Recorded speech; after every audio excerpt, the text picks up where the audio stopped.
ఉన్న బంగారాన్ని విడిపించి ఆ రోజు ఆన్లైన్ రేటుకే మేము కొంటాం. Sharma gold company.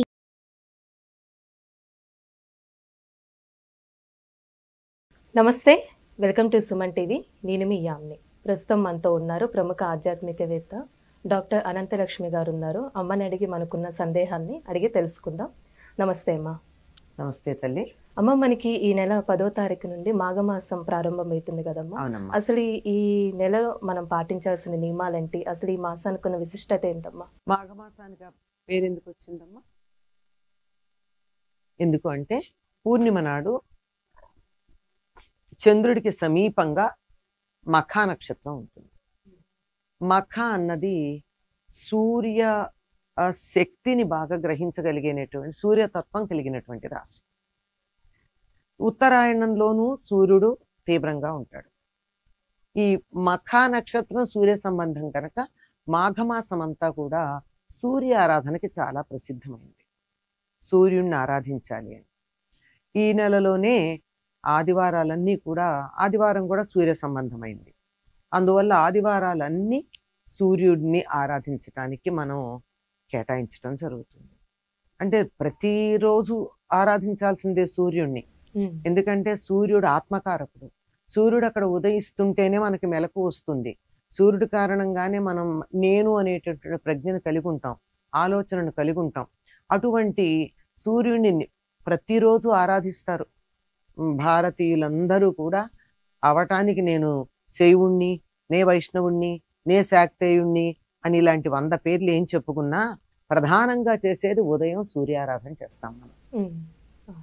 తప్పనిసరిగా సూర్యుడికి నమస్కరించటం, మన శరీరానికి కావలసిన శక్తిని ఇచ్చేటటువంటి చిన్న చిన్న వ్యాయామాలకి పెద్ద ఫలితాలు ఉంటాయి.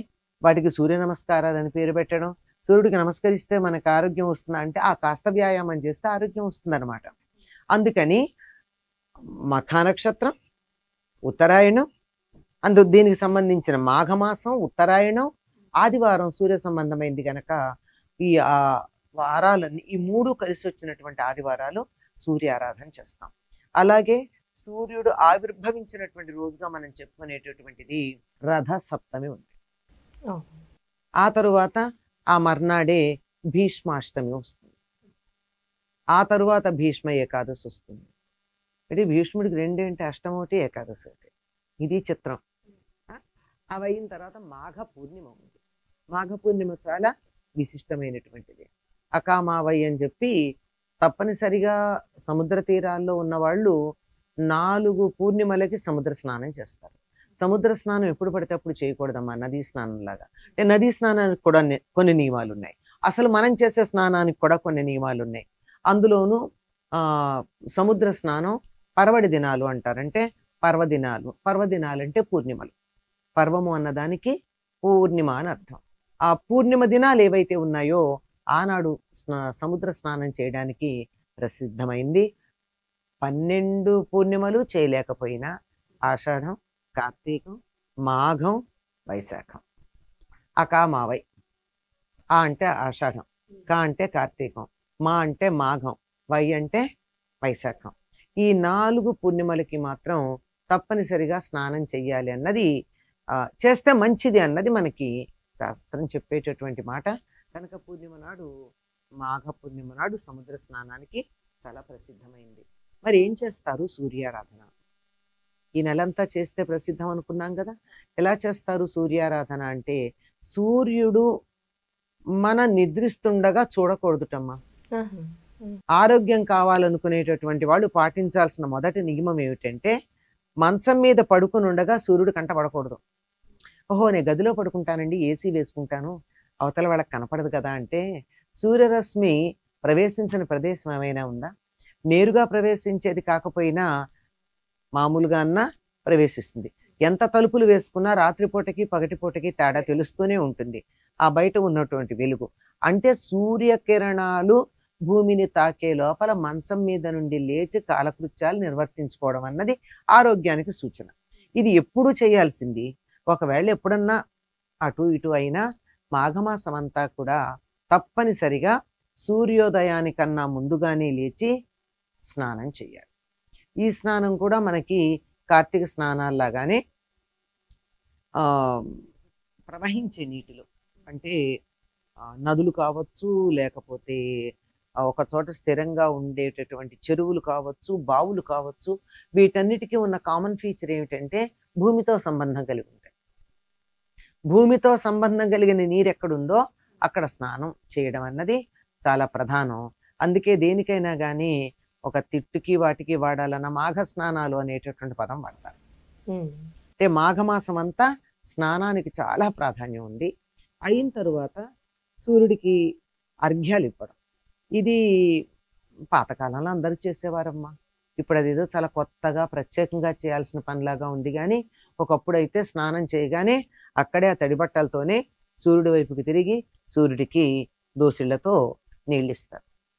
అంటే సూర్యుడికి ఇచ్చేటప్పుడు సూర్యుడికి అర్ఘ్యం ఇచ్చేటప్పుడు మాత్రం నీళ్ళు ఇలాగాని పోయిరండి, ఇలా పోయాలి. అంటే మనం చేతితో నీళ్లు పోసేది కూడా దేవతలకి ఇచ్చేప్పుడు ఒకలా పోస్తాం, పితృదేవతలకి ఇచ్చేప్పుడు ఇట్లా పోస్తారు, అలాగే సూర్యుడికి ఇచ్చేప్పుడు ఇట్లా పోస్తారు. కనుక ఆ విధంగా 4 మార్లు తూర్పు వైపుకి తిరిగి సూర్యుడికి అర్ఘ్యం ఇస్తాం. సూర్యుడికి అర్ఘ్యం ఇవ్వడం వల్ల ఏం జరుగుతుంది అంటే మందేహులు అనేటటువంటి వాళ్ళు ఉంటారు. ఈ మందేహులు సూర్య రథానికి అడ్డం పడుతూ ఉంటారు. పదానికే అర్థం తెలుస్తోంది మనకు. మంద ఈహ, మందం అంటే చాలా థిక్ స్కిన్డ్, ఈహ అంటే కోరిక, ఆలోచనలు అస్సలు ఉండవు వాళ్ళకి, బుద్ధి తక్కువ వాళ్ళు అని అర్థం. అట్లాంటి వాళ్ళు సూర్యరథానికి వెడుతూ ఉంటే అడ్డం పడతారట. మనం ఇచ్చేటటువంటి ఈ అర్ఘ్యం ఇచ్చేటటువంటి నీళ్లున్నాయే, ఈ నీళ్ల వల్ల వాళ్ళు తొలగి వెళ్ళిపోతారట. అంటే వాళ్ళని తోసుకెళ్ళడం సూర్యుడికి రాదా అంటే వచ్చు, కానీ ఆయనకి మనం ఈ రకంగా సహాయం చేస్తే సంతోషపడతారు. చాలామంది వాళ్ళు పనులు చేసుకోగలిగినా ఎవరన్నా వాళ్ళకి కించిత్ సహాయం చేస్తే దానివల్ల ఉపయోగం ఉందని కాదు, మనకు ఉడతా సాయం అంటూ ఉంటామే, అలా దానివల్ల ఏమన్నా వంతెన నిర్మాణం జరిగిందా? కాదు, అందులో నా వంతు నేను ఇంతే చెయ్యగలను అని చెప్పి చేయడం. ఆ విధంగా అందరూ నీళ్లు అలా అర్ఘ్యం కనుక ఇచ్చినట్టయితే మందేహులు తొలగిపోతారు అని చెప్తూ ఉంది. ఇప్పుడు తప్పనిసరిగా అందరూ చేయాలి, ఇప్పుడు చేయని వాళ్ళు కూడా, ఆడవాళ్ళు కూడా చేసేవాళ్ళు పూర్వం, ఇప్పుడు మానేశారు. తప్పనిసరిగా స్త్రీలు కూడా పూర్వం నదీ స్నానాలే ఎక్కువ చేసేవారు. నదీ స్నానాలు చేయడం, లేకపోతే నూతులు, బావులు, చెరువులు ఉంటే అక్కడ స్నానాలు చేయడం, ఆ చేసి ఆ తడి బట్టలతో ఉండగానే ఇన్ని నీళ్లు సూర్యుడికి అర్ఘ్యం ఇచ్చారు. మంత్రం చెప్పినా చెప్పకపోయినా సూర్యుడి కోసం మన మన మనసులో అనుకుంటే జరుగుతుంది. ఈ విధంగా సూర్యుడికి అర్ఘ్యం ఇవ్వాలి. ఆ తర్వాత సూర్యుడికి రథసప్తమి నాడు పాలు పొంగిస్తారు. అది కుదరనటువంటి వాళ్ళు ఆదివారాలు పొంగిస్తారు. ఆదివారం ఒకవేళ రథసప్తమి ఏదో వీలు కాదు కొద్ది మందికి, అలాంటప్పుడు మరి మాకు పాలు పొంగించుకోవాలని ఉంది సూర్యుడి కోసం అని అన్నప్పుడు ఏం చేయొచ్చు? ఆదివారాలు చేయొచ్చు. అలానే రథం ముగ్గులు కూడా వేస్తారు కదమ్మా. రథం వేస్తారు, రథమే వేస్తారు. సూర్యుడికి ఆ పాలు అది పెట్టేటప్పుడు, నైవేద్యం పెట్టేటప్పుడు రథం వేస్తారు. అది కూడా వీలైనంత వరకు పూర్ణిమకి ముందు కానీ పూర్ణిమ తర్వాత కానీ ఉన్న ఆదివారం. అది కుదరకపోయినప్పుడు ఏ ఆదివారం అయినా చేయొచ్చు. ఈ విధంగా మాఘమాసం అంతా స్నానాలకు ప్రాధాన్యం ఉంది. తర్వాత ఈ ఋతువులో ఎందుకో చిక్కుడుకాయలు బాగా తింటారు ఈ మాఘమాసం అంతా. మరి ఆ చిక్కుడికి సూర్యుడికి ఏ రకమైన సంబంధం ఉందో తెలియదు, ఉండే ఉంటుంది, లేకపోతే ప్రత్యేకంగా సౌరశక్తిని గ్రహించగలిగినటువంటి శక్తి చిక్కుడుకు ఉన్నట్టుంది. అలాగే రేగి పళ్ళు, జిల్లేడాకులు తల మీద పెట్టుకుని స్నానం చేసే పద్ధతి ఉంది. అది కూడా ఆదివారాలు కానీ రథసప్తమి కానీ. ఈ నెలంతా మాత్రం స్నానాలు చేయడం. ఏదైనా ఒక దీక్ష తీసుకుంటే మనకు ఉండేది ఏమిటంటే బ్రహ్మచర్యం, ఏకభుక్తం, భూశయనం, అంటే నేల మీద పడుకోవడం, బ్రహ్మచర్యం పాటించటం, ఒక పూట భోజనం చేయడం. ఇది చేసేటటువంటి వాళ్ళు చాలామంది ఉంటారు. ఇలా గనక చేసినట్టయితే ఈ నెలంతా, సంవత్సరం అంతా ఢోకా లేనటువంటి ఆరోగ్యం ఉంటుంది. అంటే సూర్యుడు ఆరోగ్యాన్ని ప్రసాదిస్తాడు గనక ఆరోగ్యం భాస్కరాది ఇచ్చేత్ అని చెప్తారు. ఆరోగ్యం కావాలంటే భాస్కరుడినే ప్రార్థించాలి. ఇప్పటికి కూడా అనారోగ్యంగా ఉన్న వాళ్ళకి ఏం చెప్తారమ్మా? ఆదిత్య హృదయం చదువుకోండి, అనారోగ్యం పోతుంది అంటారు. ఒకప్పుడు మయూరుడు అనేటటువంటి ఒక ఆయన బాగా కుష్ఠవ్యాధి వచ్చింది ఆయనకి. కుష్ఠవ్యాధి వస్తే దాని నుంచి తప్పించుకోవడానికి సూర్యుడి మీద ఒక శతకం చెప్పాడు. మయూరుడి సూర్య శతకం అంటారు. ఆ 100 శ్లోకాలు చెప్పేటప్పటికీ కుష్ఠవ్యాధి పోయిందిట. అంతగా సూర్యుడు ఆరోగ్యాన్ని ప్రసాదించగలడు. అందుకే మనం ఏదైనా కావాలంటే బాగుండాలంటే ఎండలో పెడుతూ ఉంటాం. దానికి ఉన్నటువంటి ఎటువంటి దోషం ఉన్నా ఎండలో పెడితే సూర్యతప్తం అంటారు, చక్కగా పోతుంది.